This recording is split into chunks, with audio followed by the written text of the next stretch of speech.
And the mayor is going to cut the hinges of the door off the car and we'll get rid of it.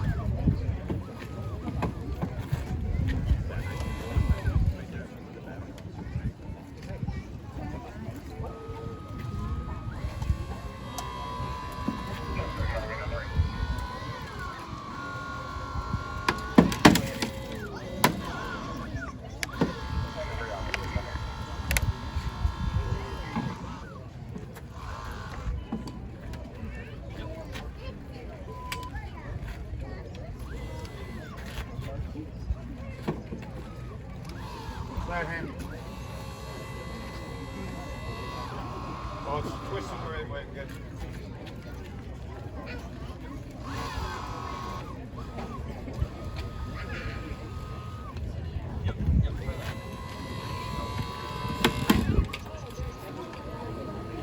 So while they're working away, I'll speak a bit of what's already happened to this vehicle that happens at every vehicle accident. It's called cribbing. We need to stabilize the vehicle. You'll see the black hardened plastic wedges and 4x4s, different points under the car. People are injured in these things, and they generally are, unfortunately. They may have a spinal injury, so we have to make that car as stable as possible. Give it up.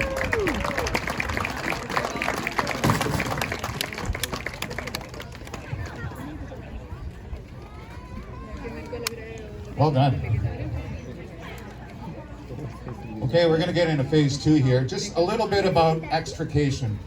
Many of you have heard the term the jaws of life. That's kind of a generic, civilian even term for what we call extrication tools, hydraulic or battery-powered extrication tools.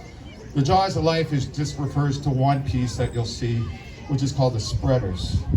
So you're going to see several pieces of equipment used for different evolutions to make space in this car, as we do, to get people out.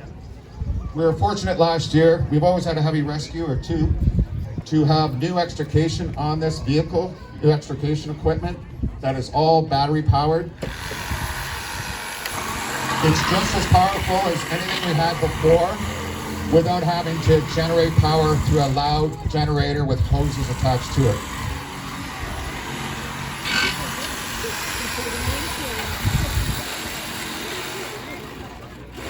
So back to the safety piece. When the firefighters are taking a windshield out, that's laminated glass and it produces very, very fine glass dust particles. You don't want to inhale that. So when we're cutting a windshield, you'll always see firefighters masked up that way to protect themselves.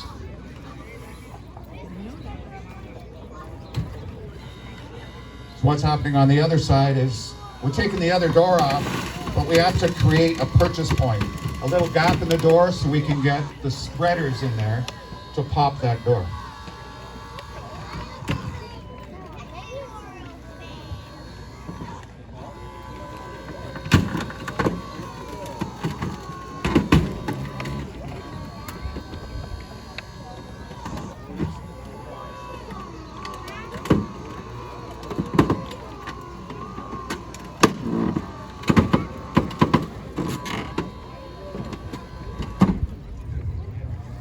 So today, obviously, we're doing an auto extrication demo. It's worth mentioning that these tools, very powerful tools, and we have a lot of training on them, are also very useful, if not vital, in other kind of entrapments, industrial accidents, household incidents sometimes, playground incidents. Someone may innocently get their arm stuck. We have all the power here in the training to get these people out of those situations. We also cover a rural community, a quite large one. Unfortunately, there's farming accidents where we bring these tools to affect everything to the best possible outcome.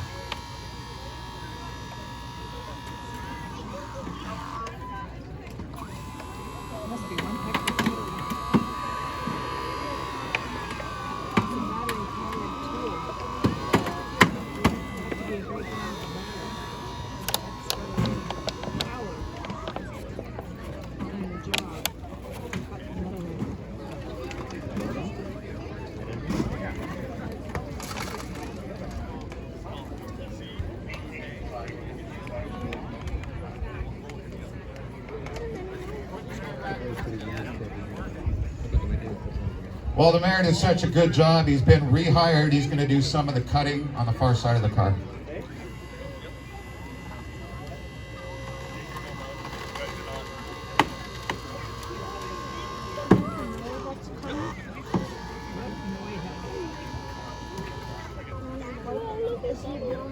So, dependent upon the severity of the collision, there are occasions where we have to take the roof off of the car. And it's all about taking direction, working alongside EMS for the safest way to get people out of these things without doing further damage to the patient.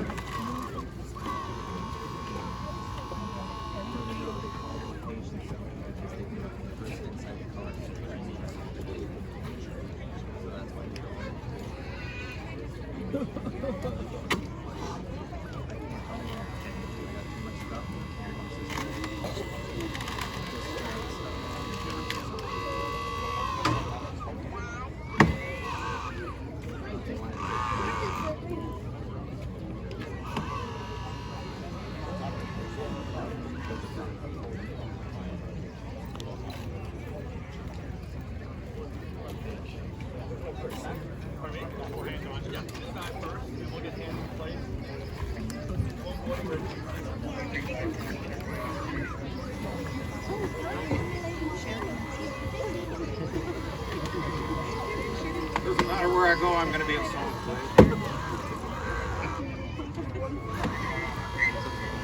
How are you, Mikey?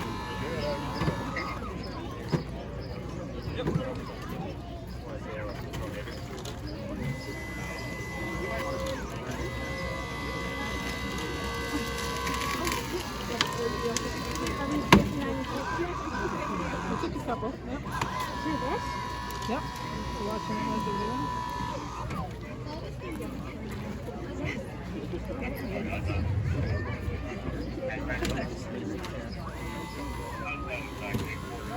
So moving along, whenever we're talking about powerful equipment, that usually comes with weight. These tools are extremely heavy, so that brings us back to the firefighter fitness component.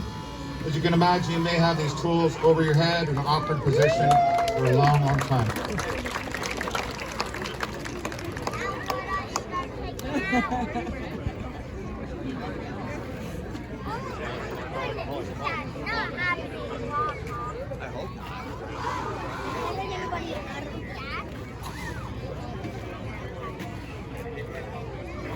So we're just getting set up for the third and final part of the evolution.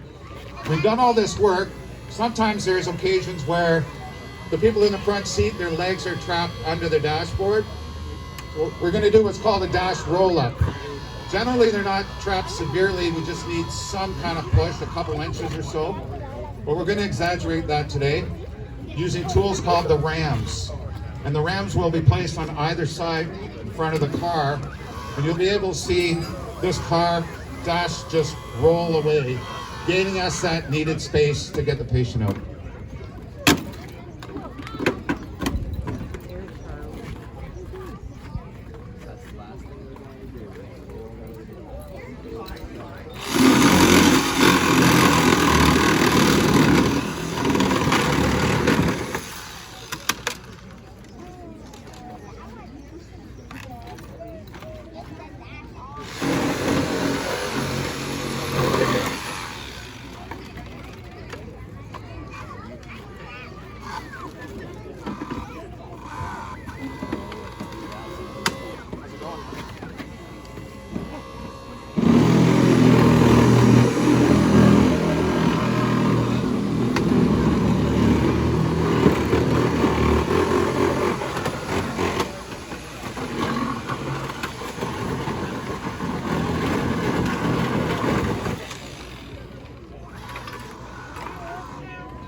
Before they can pull this car out of its natural state, they have to make what's called relief cuts.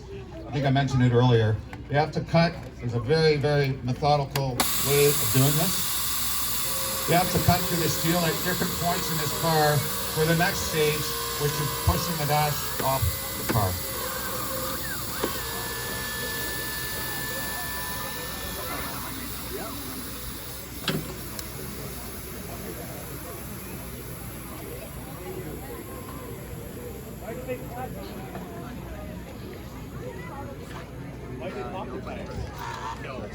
to stabilize it, the car won't roll away. From that.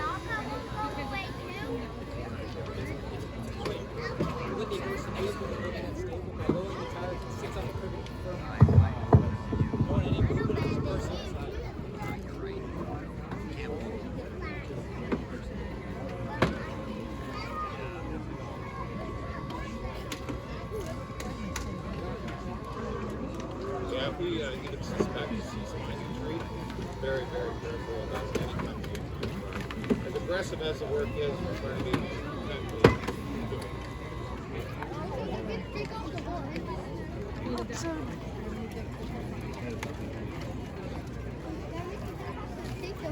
What position are you in the fire department? Public information officer. I'm doing information for the public right now. Hey, Paulo, give me a heads up when you're set to do the actual roll. Yes, sir. So she's going to information. So people over on this side might have seen something a little interesting. We let the air out of that tire at the front. That wasn't for fun. That's a means of stabilizing this vehicle further. You let the air out of the tire, that car cannot roll forward or back. So it just adds further stabilization. Taking up the void, getting it set, and then we'll start.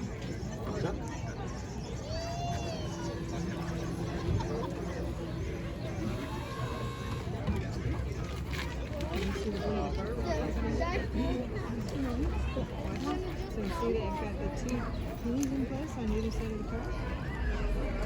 You just come to this side and you can see the cameras to the one, you can see between them. Okay. We can coordinate the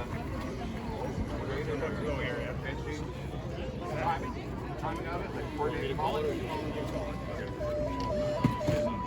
Just, guys, if you're not working, I know you're working, man. So people can see here.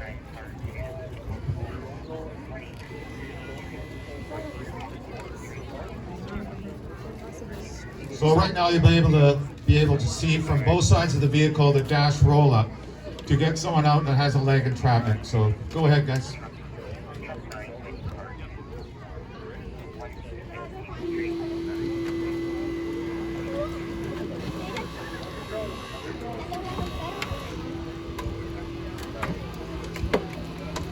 Was that sound that came in? Was that the fire?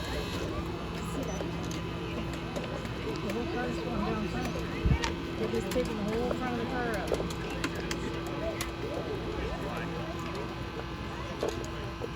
Was that sound a call that came in? So why are And there you have it. not going? Let's give the guys a hand.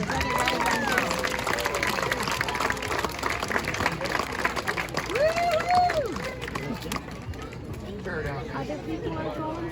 Yeah.